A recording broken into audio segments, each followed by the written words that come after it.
장로의 성교사, 네. 장로의 성교사였는데 지금 옛날의 흔적이랑 거의 찾아보기가 힘들어요. 예. 근데 실제로 우리가 이제 그 뭐 사적이다 뭐다 하는 것들은 지금 저희가 이 사적 2군데, 등록문화재 2군데, 기념물 2군데 이렇게 해서 6군데를 구성하고 있거든요. 그 외에 이제 저쪽 선원전터 이렇게 가보고 하는데 네. 그 흔적 남아있는 것은 거의 없다는 것만 아시고 이제 말씀드릴게요. 네네.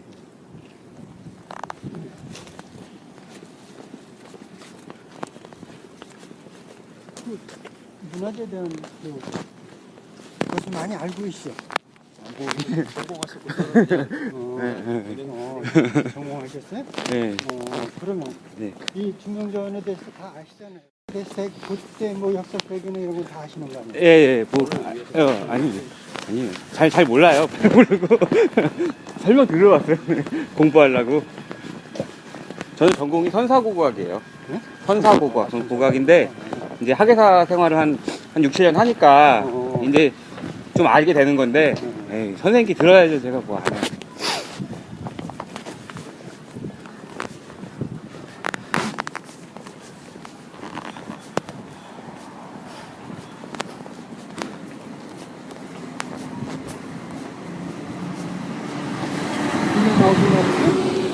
아니요, 저 중면전으로 오라고 그랬거든요. 중명전으로? 예, 예.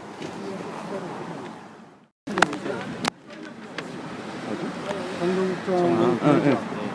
여기. 요 정동국장이 여러분들 재중원 아세요? 재중원 하면 떠오르는 사람 연속극에 나왔었는데 연속곡을 한번 갖고. 있었어요. 대중원이라고 최근에 있었는데. 알렌. 예. 그러니까 이분이 연세대학교 최초에 이제 저기 여기에 의사 선교사로 여기에 와서 여기에 머물렀던 거예요. 정동국장 이러면서 중명전까지 여기에 터를 잡고 머물렀어요. 그랬다가 이제 그 사람이 이제 그 3년 있다가 마음이 언더우드하고 마음이 맞지 않아가지고 다시 미국으로 들어가요. 들어갔다가 2년 후에 이제 사무관으로 정사 사무관으로 다시 오게 돼요. 그러면 그 언더우드가 떠나면서 그 다음 언더우드가 온 다음에 이제 그 장로의 선교사들이 여자 선교사들이 들어오거든요. 여자 선교사들이 여러 들어오는데 그 중에 대부분이 장로의 남자 선교사들 다 결혼하고 있어요. 그 자녀들이 낳고 그 선교사들이 알렌의 집에 머물게 돼요. 그러면서 그 지금의 그 여학교의 전신인 정동여학당입니다. 그래서 그곳이 하여튼 이 선교사들이 쭉 계속 들어왔다가 1885년, 84년부터 계속 선교사들이 들어왔다가 1902년 알렉산더가 딱 떠오르니까 이상하게 또 저희가 떠오르잖아요. 언더우드가 최종으로 나가면서 이 권역이 비게 돼요. 그러면서 덕수궁 권역으로 변하는 거예요. 경륜으로 변하는 거예요. 네. 그래서 미국 대사관을 가운데 두고 이 길이 없었어요. 저 중간에 길이 없이 미국 대사관이 있고 이쪽으로 쭉 그 미국 대사관 길에서 전체가 덕수궁 권역이었어요. 그렇게 됐다가 일제에 넘어가면서 이제 다시 오늘날같이 분할되면서 이 재산을 어디에다 관리하냐면 이황직이라는 곳이 있어요. 아시죠? 예. 이황직에서 관리하면서 다 분할해버렸어요. 그럴 때 이거 나중에 중명전 말씀드리겠지만은 중명전도 개인에게 넘어갔다가 나중에 찾아서 2010년도에 이거 공무원 만든 거예요. 그래서 지금 가실 곳이 이쪽에서 이쪽 신화일보 별관 거쳐서 러시아 대사관으로 첫 번째 골목에서 북쪽으로 러시아 공사관으로 갈 겁니다. 러시아 공사관에서 다시 내려와서 길을 건너서 이제 그 이화여 학관 골목을 대략 살펴보고 심순홀이 이제 가장 오래된 건물이 심순홀풀입니다. 그래서 심순홀을 확인하시고 그 다음에 정동극장으로 와서 심순홀이 여기 지금 정동 이화여고 심순 기념관이라고 있죠. 예. 거기로 갔다가 다시 이쪽으로 내려와서 정동 제일교회에 있 겁니다. 이 정동 제일교회에서 이제 확인을 하시고 다시 배제학당으로 가세요. 남쪽입니다. 남쪽 배제학당으로 갑니다. 배제학당으로 가서 배제학당을 확인하시고 그 다음에 대법원 청사로 갑니다. 길 건너서 그랬다가 다시 네거리로 내려와서 정동 로타리로 내려와서 이제 미국 공사관을 끼고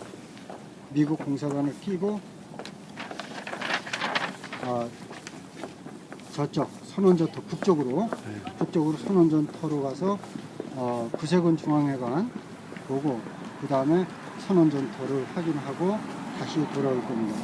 실제로 여기 번역에서 가보셔야 할 곳은 영국 공사관은 거기는 개방을 안 해요. 그래서 거기는 어찌가 없고 여기 그 성공회 서울성당 여기가 민주화의 본산 아니에요. 예, 거기하고 여기 국회의사당 지금 서울특별시의회 지금 구의회로 변했나 그렇게 돼 있을 거예요. 그것들은 한번 참고해 볼 만한 곳인데 시간상 거기까지는 못 됩니다. 네. 그러니까 그렇게 쭉 돌아서 다시 중명도로 오게 네. 그럼 이제 시간을 절약하는 의미에서 인원이 적으니까 뭐 앉아서 못 듣는 것보다 정동에 대한 일에 대해서는 하면서 그 정동이라는 게 사실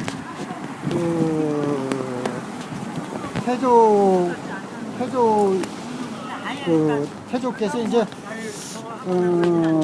그런 사람이죠. 처음에 신양은 일종의 개성에서 돌아가시고 이제 여기 신도광과 당시가 오셨는데 그때 당시에 중병이 걸리셨어요. 그래서 사실 경복궁이 완공되면서 그쪽도 들어가 보지 못하시고 이제 1396년에 돌아가셨거든요. 네. 그런데 이제 이 태조께서는 이 신도광을 굉장히 사랑하셨어요. 그러니까 사실 본래는 능을 쓸 수가 없는 거예요. 그런 원칙에도 불구하고 이 곳곳을 돌아보시다가 바로 이 정동 지역에 지금 추정하기로는 러시아 공사관에서부터 미국 대사관 그 아래쪽까지 거기가 아닌가 하고 추정을 하고 있어요. 근데 아직도 정확한 위치는 확인을 못합니다. 그쪽에다가 이제 능을 만들고 정능이라고 이름을 한 거예요. 그리고 그 아래다가 이제 그 원찰사로서 그 흥화사를 짓고 흥화사에 큰 종이 있었는데 그 종이 지금 덕수궁에 보관되고 있습니다. 그래서 이 양반이 얼마나 그 신도광원을 사랑했냐면 흥화사에서 이 공양 종을 쳐야 당신도 수라를 두셨다는 거예요. 그 정도로 사랑을 했다는 거예요. 그런데 이제 태종께서는 그 1차 왕자의 난을 걷잖아요. 사실 신도광은 매우 불만스러운 사람이었어요. 태종께서는. 그래서 이제 그 능을 슬슬 파헤치기 시작해요. 그래가지고 나중에 완전히 능을 저 경릉동 쪽으로 옮기셨어요. 그러면서 여기는 이제 역사에서 아무런 그 이름도 없는 그런 곳으로 남아있게 되는 거예요. 그러다가 이제 임진왜란 때 이제 그 몽진하셨잖아요. 선조께서. 몽진하시고 돌아오셨는데 뭐 어디 머물 곳이 없는 거예요. 궁궐은 다 전설되어 있으니까 머무실 곳이 없는 거예요. 그래서 월산대군이 지금 저 덕수궁 안에 있는 서고당 그쪽에 이제 임시 시호소를 잡으시고 거기서 이제 머물고 계시는데 그 임진왜란을 겪으면서 얼마나 나라가 어려웠던지 대례복을 입을 수가 왕이 입을 대리복조차 없는 거야. 예. 그러니까 얘를 제대로 진행을 못했다는 거예요. 그 정도 어려운 상황에서 10몇 년 동안 거기서 사셨거든요. 그때 이제 이 정동이 약간 중심지로서의 역할을 했죠. 그러다가 이제 그 후에는 또 아무런 그 흔적도 없이 일반적으로 이제 양반들 뭐 정승 판서들이 이 주변에 많이 살았어요. 살고 저 성곽 주변에는 일반 그 서민들이 살았죠. 네. 살았었는데 그러다가 이 개항이 되면 1883년에 미국 대사관이 처음 들어와요. 그러면서 외국 선교사들이 들어오면서 그 다음에 러시아 대사관 들어오고 영국 대사관 공사관이죠. 영국 공사관 들어오고 그 다음에 이제 프랑스 공사관이 들어오고 이렇게 독일 공사관 나중에 1900년 다 돼서 들어와요. 그렇게 여기저기 공사관이 들어오면서 선교사들이 들어오고 그러니까 이 정동권역이 완전히 그 취해 복권 지역이 돼버린 거예요. 이제. 그러니까 외교가로 쭉 둘러싸여 있단 말이에요. 그러니까 이 지역 고종이 당시에 이제 을미사변 이후에 굉장히 생명의 위협을 느끼셨어요. 그래서 사실 식사도 마음대로 못 하셨거든요. 혹시 독약 같은 것 위험이 있어서 식사 제대로 못 하셨다는 그런 이야기 있고 이미 경복궁은 1인들에게 완전히 이제 쌓여 있기 때문에 마음대로 할 수가 없는 거야 아무것도. 그래서 을미사변 그 해 11월에 이미 피어하시려고 나오셨다가 그걸 성공을 못 하셨어요. 왜냐하면 시위꾼들을 다 들고 날아간다 하니까 그게 이루어지겠어? 이들이 가만 놔뒀어요. 근데 결국 성공 못하고 다시 돌아가셨다가 다음에 2월 11일 날 이 러시아 공관으로 오신 거예요. 러시아 공관으로 오시게 된 것도 바로 이 권역이 다 외국 공간으로 쌓여 있으니까 여기는 그래도 안전할 것이다 생각하신 거예요. 그래서 미리 러시아 군사하고 이야기를 하고서 이쪽으로 새벽 6시에 출발하셔서 여기에 도착하신 거예요. 그것이 아간 파천이에요. 그 아간 파천 이후 이제 그 뭐 여기에서는 새로운 그 새로운 근대화의 중심지였죠. 사실상 중심지로서 역할을 하다가 이제 일제강점기에 들어서면서 다시 이제 모든 것들이 그 일제가 에도 시대, 메지 시대로 가잖아요. 네? 그러면서 걔네들이 수법이 뭐냐면 에도 시대의 흔적을 없애기 위해서 빨리 국민들로부터 그 흔적, 정신적인 것 모든 것을 다 떠나게 하기 위해서 한 것이 공원의 사업. 네, 공원을. 여기도 마찬가지로 경복궁, 덕수궁 이거 다 개방해서 공원을 만들었어요. 네. 그렇게 되면서 각종 정각들은 다 팔고 분양하고 이렇게 해가지고 거의 흔적이 없이 사라지고 우리도 그 문화재에 대한 그 개념이 거의 없었기 때문에 다 그냥 우리 스스로 다 망가뜨린 겁니다. 원래 여기가 저기 보시죠. 이 아파트 이름 보세요. 정동 상림원이네. 상림원. 상림원은 궁궐에서 관리하는 수도예요. 그러니까 여기가 상림원 지역이었어요. 그것을 플레이스 가든이요. 러시아에서 이제 주변을 사들였는데 실제로 이거는 이 사진을 보면은 여기 러시아 공사관이에요. 러시아 공사는 그 1884년에 의외로가 85년인가? 85년 의외로 하여튼 연도는 정확지 않아요. 저는 연도가 뒤죽박죽 때. 그래서 의외로가 들어와 가지고 사바틴이라는 사람과 같이 들어와요. 사바틴이 이미 제물포에서 이제 부두의 일을 맡고 있었거든요. 거기서 일을 하다가 사바틴과 함께 들어와서 사바틴의 설계에 의해서 이 르네상스식 건물을 지었습니다. 당시는 이 러시아 건물이 이 서울의 랜드마크였어요. 가장 높은 곳에 딱 들어오니까 각 성문에서 다 남대문에서 들어오건 여기 서대문에서 들어오건 딱 이 러시아 이 공사관이 보인 거예요. 되게 작네요. 예? 되게 작아요.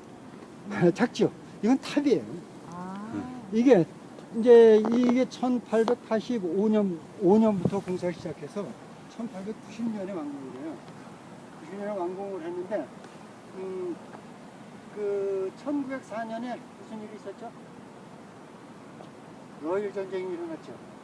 그러면서 이제 이 러시아 공사 직원들은 프랑스 공사에다가 그 외교 업무를 이름하고 이것이 피신을 해요.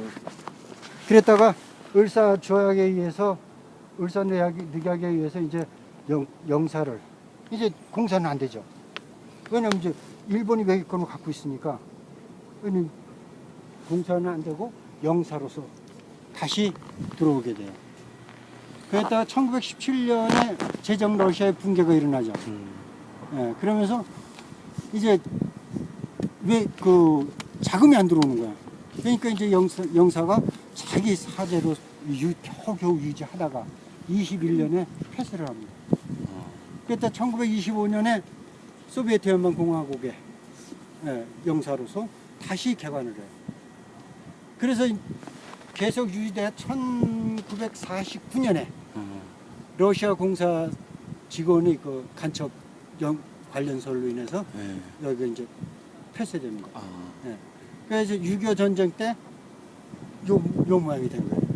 폭삭돼가지고 전체가 다 무너지고 요 탑만 남아서 요 1971년에 이렇게 모양을 갖췄어요. 이런 모양을 갖추고서 이제 77년 무너졌던 나무죠? 예? 무너졌었어요. 아니 요것만 남아 있어요.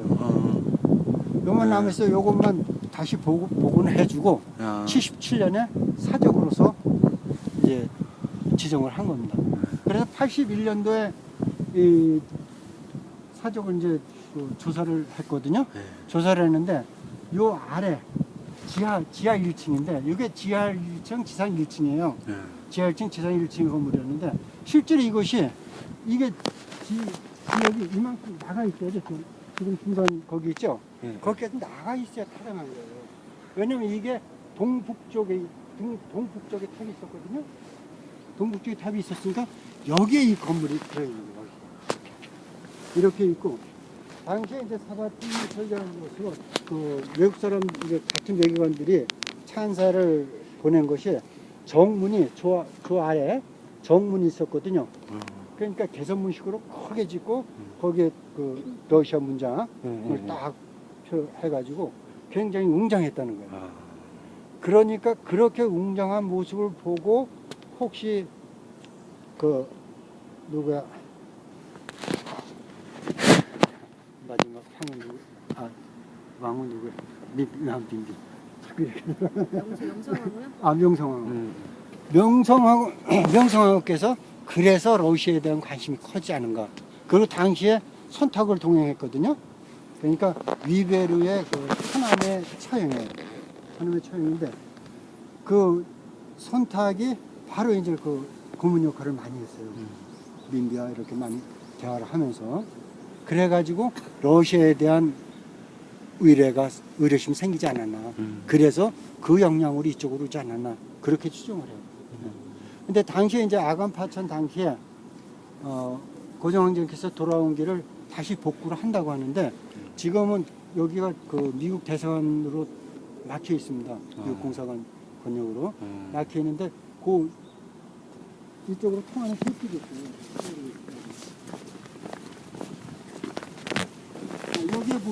여기에 보시면 지금 그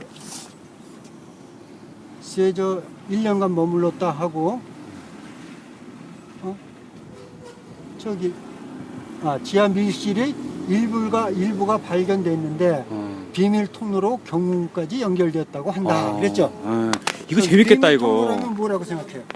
비밀은 그러니까 그게 이 표현이 잘못됐다는 거예요. 비밀 통로라고 한 것은 지하 굴이 아니라 새길이에요. 새길이 그렇게 나 있었어요. 그 새길로 나가는 지하실에서 새길로 나가는 문이 있었던 것을 통로가 있다고 하니까 그 당시에 지하 통로를 경무까지 만들려봐 그게 가능해요? 지하 밀실이지만 길은 샛길이고. 네, 길은 새길이고. 근데 문양으로 보면은 그 지하도 같다 지하도. 그렇죠. 그렇게 오해할 그런 길이 아. 그래서 그 길이 어디 있었냐면 저쪽 지금 여기 요 사이 저 예. 무슨 길이냐 저거 저 그 센서 있는 데 있죠? 예, 예. 센서 그 뒤쪽 아. 뒤쪽으로 내려가면은 어. 이게 문이 있었죠. 예. 그리고 바로 나가는 결정하게 놀로 들어오셨다. 그래서 그 고종께서 이제 중명전에서 이야기를 들으시고 이제 되게 고종에 대한 인식이 바뀌는데 사실 고종께서는 어느 정도 이제 심약하신 분이죠. 심약하신 분이라서 그 아버지 힘에 눌려 또 민비가 보통 성깔이 있는 분이 아니거든요.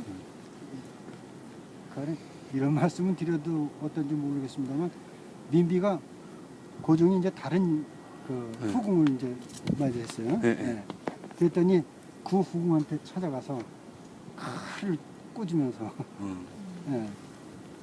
해가지고 죽을 죄를 졌습니다 하니까는 내가 너를 죽이느냐 하고서 거기 내보내는데 절대로 생활을 못하도록 칼로 뭐 어떻게 처리를 했다는 이야기였어요. 그 정도로 아주 강력한 인물이에요. 그러니 독하니까 고종이 휘둘린 거예요. 그러다가 이제 혼자 딱 여기에 나와서 하니까 굉장히 어려움이 많았잖아요. 그럼에도 불구하고 이제 새로운 그 국권을 다시 확립하기 위해서 투명한 노력을 해요. 사실 을사늑야까지 가기 만약에 이 고종이 아간 파천을 안 했다면은 어떻게 됐을까? 그럼 1910년까지 못 가고 1900년 정도에 완전히 일인의 손에 넘어가지 않았을까? 그렇게 예측들을 합니다. 이쪽으로 왔기 때문에 그나마 황제국, 제국으로서 명맥을 유지하다가 멸망하게 된 거예요. 그때 이제 1905년에 그 을사늑약이 아닙니다. 1905년 얘기는 나중에 가야죠. 러시아 여기에서는 1896년까지 여기에 있었죠. 1896년 1년 20일인가 10일인가 더 있었어요. 그렇게 있다가 다시 이제 황궁을 하시는데 그때 이미 그 경운궁 자리에다가 이제 궁궐을 잡겠다고 작심을 하셨어요. 그래가지고 미리미리 이 외교관들 자리한 것들을 너희들 좀 우리에게 자리를 내줘라. 해가지고 그 장로 이쪽은 장로에 저쪽 길 건너는 이제 감리교가 이제 차지하고 있었거든요. 근데 저쪽 길 건너는 고종께서는 그쪽은 뭐니까 이쪽을 소정동이라고 저쪽을 대정동이라고 하거든요. 이 소정동 쪽을 권역으로 해서 이 권역까지 모두 이제 차지했었던 거예요. 그러다 이제 1896년에 와서 97년에 2월 달에 덕숭으로 황궁하시면서 그때는 진짜로 이제 시위꾼들을 대동하고 그리고 떳떳하게 저 길로 해서 들어가셨고 그때 배제학당, 여학당 학생들이 열렬히 만세를 부르면서 환영을 했다는 거예요. 그래서 이제 지금 고종황제께서 다시 황궁하시는 길로 가게 되는 거예요. 세례를 계신 게 세례를 하는 것이고. 하얀 건물이요? 아니요, 저 안쪽, 그 안쪽, 미국 대사관 쪽. 그러니 빈튼이라는 사람이 이제 그 이에 와서 생활을 했고, 요쪽은 그 머핏이라는 선교사가 생활했던 것이죠. 그래서 지금 이 예원학교 건물이 머핏이 생활하는 터인데, 나중에 이제 이쪽이 수호권, 중명전 터였고, 처음에 수호권이라고 했어요. 그런데 중명전으로 이름을 바꾼데, 언제 바꿨는지 실치가 않아요. 근데 이쪽에 이제 뭐가 있었냐면, 이제 중하사라는 거의 숙소와 비슷한 그런 것들이 있었어요. 그것을 이화학교 땅에서 사들여서 기숙사로 사용하고 하다가 이제 1970년도인가 요 여기나 건물을 짓고서 학교 예. 건물로 이용하고 있는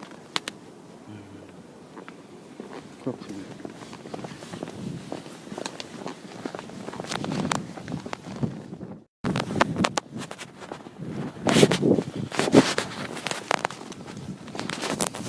저희가 가는 길이 고종황제가 그 뭐 입구 항공하시는 네. 항공하시는 분 그렇군요.